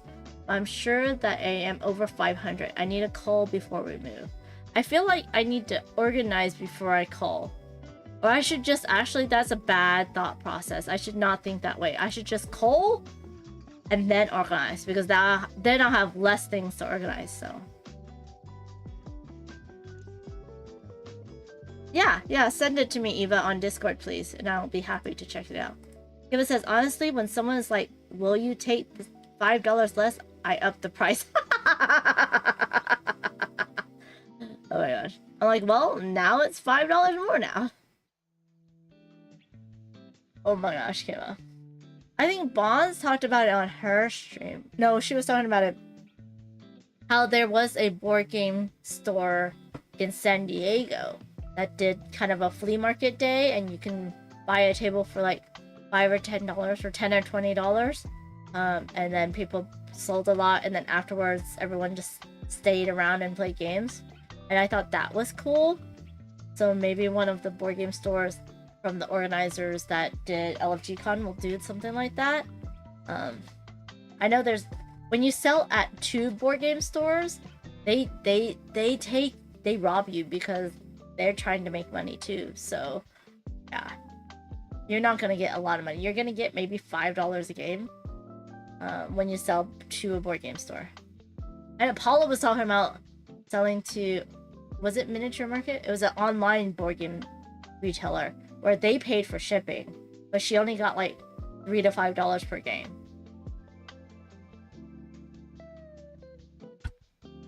Games Mama says, as I pack stuff, I'm gonna have a tub of stuff that needs to go up for sale, but most of the stuff I'd sell is on my downstairs Klux, and I haven't made my way down there to pack it yet. Wow. Oh, and you're not going to any cons, which is where people can sell the most, right? Kima says we have to bring a we have a bring and buy at my local game store, but they take a giant cut, so you always have to sign this waiver that they lose your game or it gets stolen. They aren't responsible. That's terrible. They should be responsible. They should be responsible. I do like how TCTC does it, Terminal City Tabletop Con, where there is like almost like a auction where you start at this price, the next day it gets cheaper, and the next day it gets cheaper. But it's a push your luck. How much do I wait until, what if someone snatches it up, right? And then you just buy the bundle, and it's cash, and then they just take the ticket and circle how much someone paid. At the end, they just sort by person for the tickets, and then they pay them in cash at the end of the con, which I thought that was really cool how they did that. And I think that would work, but also the convention is responsible for all the games. Yeah, don't sign anything that says if they lose or you get stolen, because, you know, they could be the ones stealing it. Eva says one of our local stores does a used sell shelf that you can bring in your own game, but it's store credit. Most of it is store credit. And usually if they give you store credit, they should give you more money for the game, right? Because you're gonna spend it right back to them. That's how it is at Breakout Con? Oh, maybe it's a Canadian thing. Wait, no, Breakout Con's not in Canada, right? Eva says, also our local board game con has a used sell that has 3 prices as the day goes on and becomes cheaper. Oh! So it's a timing thing, it's not a day thing. I feel like LFG Con could do a day thing. It could be like Friday it's this price, Saturday it's this price, Sunday it's this price. Which is cool. But they do need someone to watch out, you know, like they need to have like stanchions so that you can only leave after you've paid for it. For games. Also TabsCon. Ah. Kima says the bring and buy is like your list price for the first day, second day, and last day. Oh, okay. Oh, it's the same team that organized it. Well, no wonder. That's cool. Yeah, that does make sense. Breakout Con is in Canada. Oh, okay. It's a 3-day. TabsCon is a 1-day thing. I'm guessing also in Canada, right? So that's cool. Maybe LFG Con should talk to the person that does it at your cons in Canada and have something similar. I wonder, do they take a cut though? Oh, Breakout Con is 4 days for this year for the first time. That's cool. LFG Con I don't think could do 4 days right now. I mean, Thursday evening's fine. There's a lot of people that go out and play games Thursday evening. But it does decrease just for that 1 week the local game store. So it's very interesting how that changes things, right? But yeah, I would love to know who runs the used board game auction thing at the Canadian conventions. Maybe I'll ask Daniel and see if we can get that in LFG Con, because that would be fun.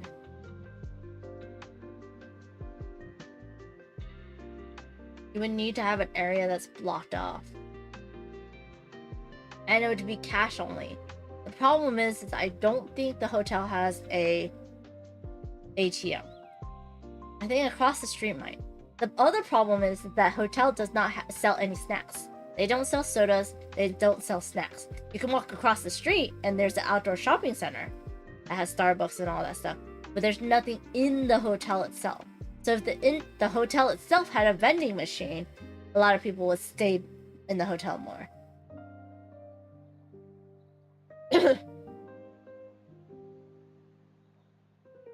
They lost your friend's game and gave him the full value. Oh, that's good, Kima.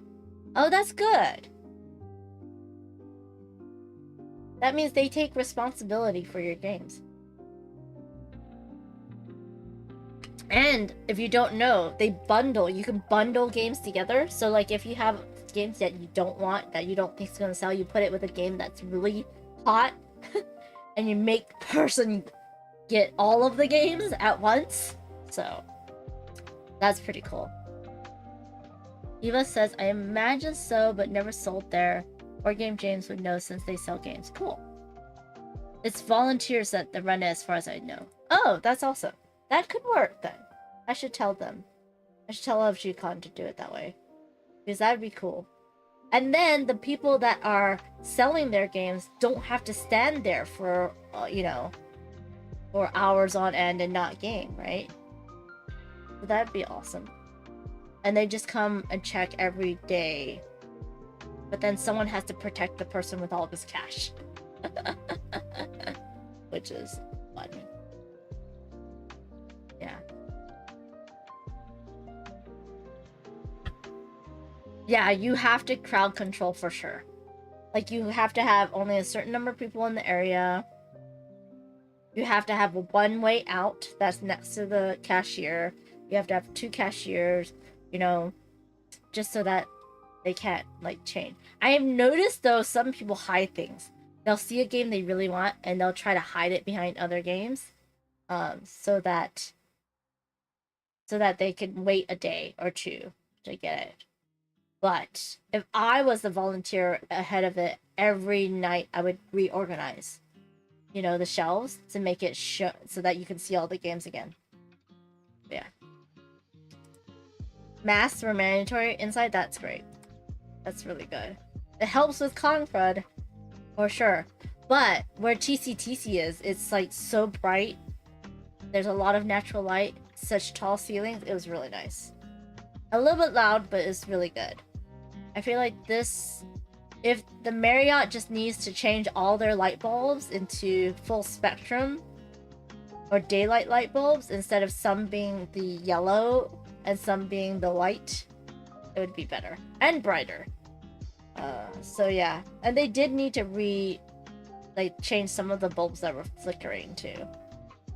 And that's a thing that they should do before a big con, right? But I guess ours is not that big of a con.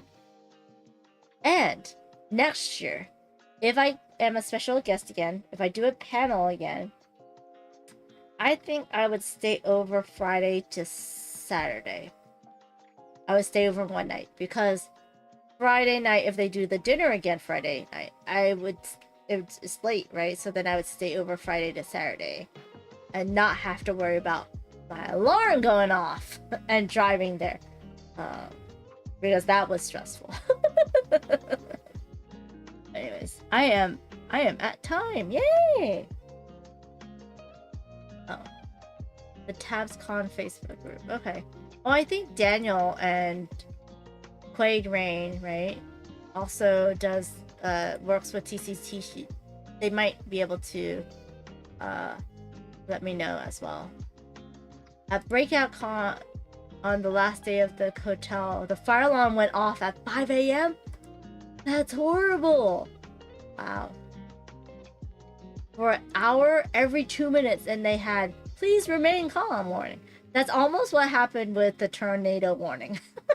Only it was a tornado warning. Which is worse. Oh, you got 0 sleep? That's horrible. That makes for a not fun last day. That's not good. Sorry to hear that. And that's a hotel thing. For sure. Oh, TabsCon was fun. Yeah, it was rough last day and we had to take the train back. Oh man. Yeah, that sucks.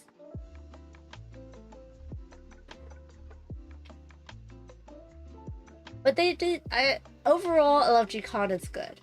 It's much better environment than Strategicon. There's of course always improvement, but I think it's just getting better and better. It's only their second year, people. So for a second year con, it's really good. We've left a bit earlier than we needed because the result. That makes sense. Also had work the next day. That's hard. I think that's also why it wasn't very busy on Sunday, because a lot of people had work the next day, which is also good why it would end at 8. So that people could get home and rest. But there was quite a few people closing up con on Sunday. Eva Little says, you could ask your friend to contact Board Game Bliss if they know someone there since they ran a sale the same way. Oh, interesting. Ours ended at like 5 p.m. or 6 p.m. I think on Sunday. Yeah, I think that's when the actual con ended, but the open gaming room stayed open until 8 p.m. So that makes sense. But the exhibit hall ended at 3, which I guess gave them time to pack up and then leave to get home for dinner so that they can get to work the next day. Yeah. Yeah. Yeah. So yeah, LFG Con. Excited. Hopefully it will get as big as Strategicon and be in a better place next year. Yeah. Yep. And travel time in California is like, it really depends on when you leave. If you leave at like 4, you're good. You're hitting the very top of the start of most traffic, because traffic's usually at lunch and dinner time. And sadly, there is now traffic on the weekends. Usually there's not as much traffic on the weekends. But yeah, it was a lot of fun. Got a lot of games in. How many games did I end up playing? Let me see. 1, 2, 3, 4, 5, 6, 7, 8, 9, 10, 11, 12, 13, 14, 15, 16, 17, 18, 19, 20, 21, 22. 22 games. Not bad. Not bad at all. Good to see you, Eva. Yes. Thursday, I will be playing Enchanted Ivy, the campaign solo. So if you're interested in that game, check it out. It is a all-play week. Just happened to be. And then on Friday, me and Phantom are going to go through Mountain Goat's Legacy. So that's also a campaign game, not a legacy game, because there's no stickering and no tearing up of stuff. And then I am canceling Sunday. I have an in-person event for that, so yeah. I know. Enchanted Ivy! Thanks, Game Mama, for being here in the middle of your stressful move. Good luck to you. I hope you both find jobs soon and in a place you'll like that's good for your kiddos. Also, Americana, I hope you also feel better soon. Yes. Good evening, Abtrube. Thank you so much for being here, and it was good playing games with you. It was very nice. Abtrube is like a con fairy. If you don't know what a board game convention fairy is that they come over, they teach you a game or answer your questions, and then they go away. So Trube did that and taught, I think, Deep Regrets to some friends and didn't play with them, and then went away. I taught some people Electrify that really wanted to play that. And then the second game of Electrify, I actually played with them because there was only 3 of them. So yeah, but it was a lot of fun. Let's see for Twitch who we're going to raid into and share the love and enjoy some time together. Let me see. If you have anybody you want us to raid into, we could do that. Cardboard Coast is playing BGA games. I'm sure they already started though. I Heart Board Games is on. It was Railroad Bloom. Oh, it was Railway Bloom. Oh yeah, that makes sense. Because that's a heavy euro. Kima says, have a great night. I'm off to play Kokishi with Bizarre Contraption. Ooh, I like that game. Hey, play it with me on BGA. Start a new game, Kima. You don't like Deep Regrets. Well, apparently another group also didn't like Deep Regrets because it was very, very long, and at the end they kind of didn't like it. I didn't get it or try it because I don't like the theme. So, who should we rate it to? Let me see. Should we raid into Cardboard Coast, who's an hour into playing Glass Road, or we can raid into I Heart Board Games because you can join their district games. You'll have to start. I didn't renew my payment. That makes sense. A lot of people were mad at BGA for Board Game Arena for too many. Yeah, that makes sense. But people were mad at Board Game Arena for putting a game that used AI in the art. But reading the actual forum on BGG, the artists trained their own AI on their own art and used that as a tool instead of training the AI on stolen art. So I think that should be okay, but we also don't know if he's actually telling the truth on that. So yeah, you don't think it makes it okay even if he trained the AI on his own art and not on someone else's art? I mean, yeah, that's fair. It is still AI, right? So okay. So we're gonna raid into I Heart Board Games. He's only 12 minutes in, so you can play games with him digitally. Jesse is a lovely human. Thank you all for being here. And if you're in the area, I hope you come to LFG Con, or I get to see you at Dice Terror Con, or come say hi if you're gonna be at BGG Con in the fall, and be PAX Unplugged, because that's fun. Also, y'all, I did buy tickets for Bing Bong Con, and there's only 200 tickets for Bing Bong Con, January of next year. Come, join us. It's gonna be fun. I love these small conventions where all you do is play games. Anyways, thank you all for being here. It was lovely seeing you. I hope you all stay safe. I hope you all stay cool, and that everything that is stressing you out right now goes away soon. Thank you, everybody. Have a good day. Bye.